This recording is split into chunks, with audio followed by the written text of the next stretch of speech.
මම හිතනවා ඇය ඊටමත් දිරිය කාන්තාවක් ලෙස මේ වේදිකාවට මීට පෙර ඇය සම්ප්‍රාප්ත වනවා නම් සම්ප්‍රාප්ත වී තිබෙන්නේ අනාගත අගමැතිවරිය ලෙසයි. ඒත් අද ඉරට්ට පෙරේකුළම ප්‍රදේශයේදී ඇය මේ වේදිකාවට සම්ප්‍රාප්ත වන්නේ ඔබේ රටේ ශ්‍රී ලංකා ප්‍රජාතාන්ත්‍රික සමාජවාදී ධනරජයේ අගමැතිවරිය ලෙසයි.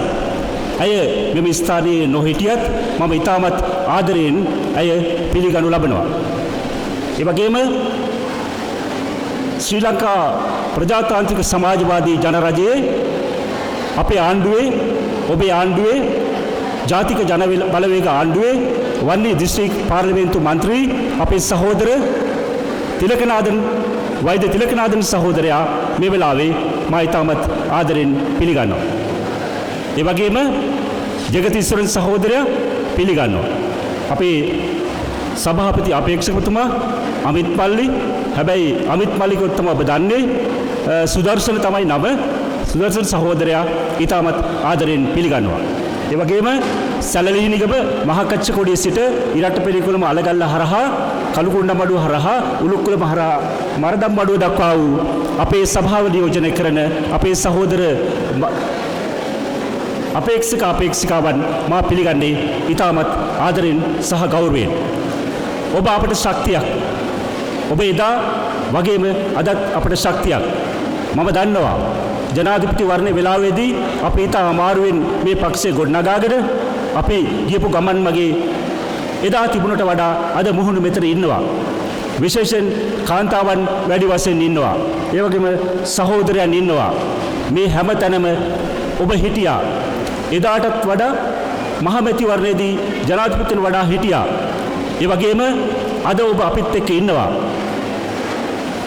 මේක ජයග්‍රහණය අපේ සහෝදරයා කිව්වාගේ ජයග්‍රහණය විජයග්‍රහණයක් කරන්නට ඔබ අපිත් එක්ක ඉන්න බව අපි දන්නවා. ඔබ පමණක් නෙවෙයි අපි මේ අමතන්නේ මේ පණිවිඩය අරගෙන යන්න ගමට. අපි කියමු, අපේ ශක්තිය පෙන්නමු, අපි ජයග්‍රහණය කරා යමු.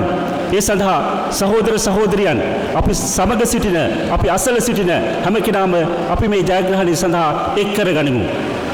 එහෙමනම් ඒ ජයග්‍රහණය අපිට තවත් විජයග්‍රහණයක් කරන්න පුළුවන්. අපි එදා කොතනද හිටියේ? අපි අද කොතනද ඉන්නේ? ඔබ බලන්න, සමාජය දෙස බලන්න, ඇස් ඇර බලන්න, කන් සවන් දී බලන්න. හැමතැනම අපේ සත්‍ය පේනවා. එදා බොරුව තිබිච්ච රටක අද ඇත්ත පළවෙමින් තිබෙනවා. තවත් මේ ඇත්ත අපි පළ කරගන්න ඕනේ.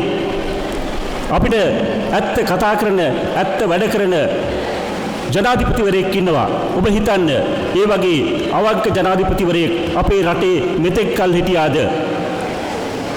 නෑ. එහෙමනම් ඒ ජනාධිපතිවරයා හරහා වෙත අපි පෙළ ගැහෙමු. අපි එකතු වෙමු.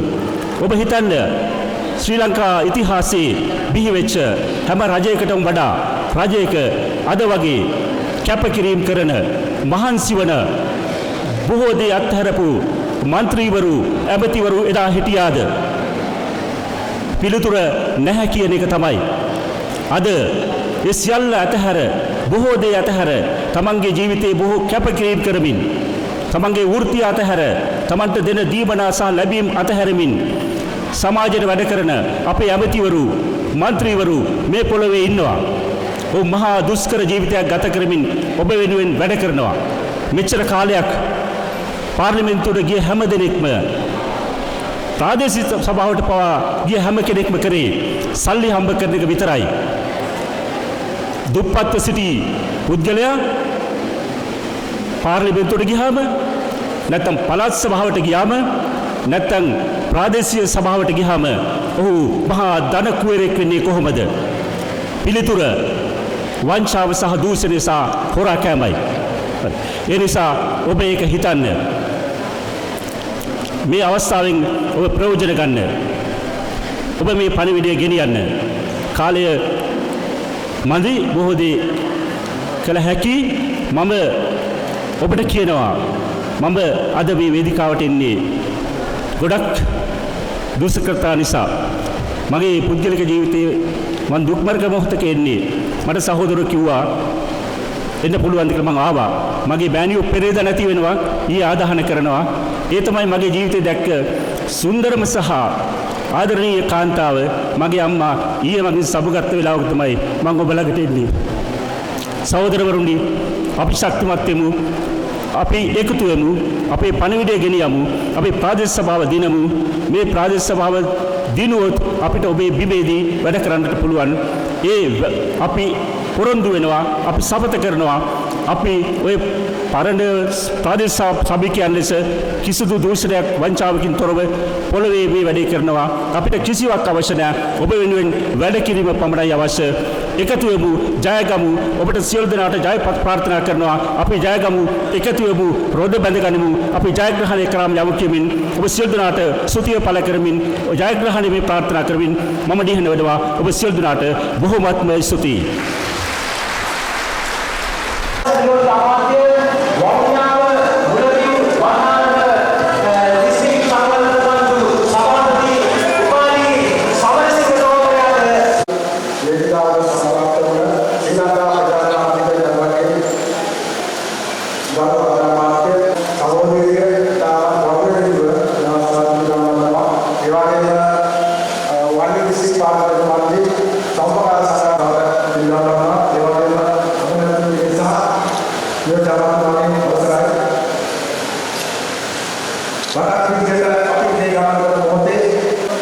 පක්ෂයකට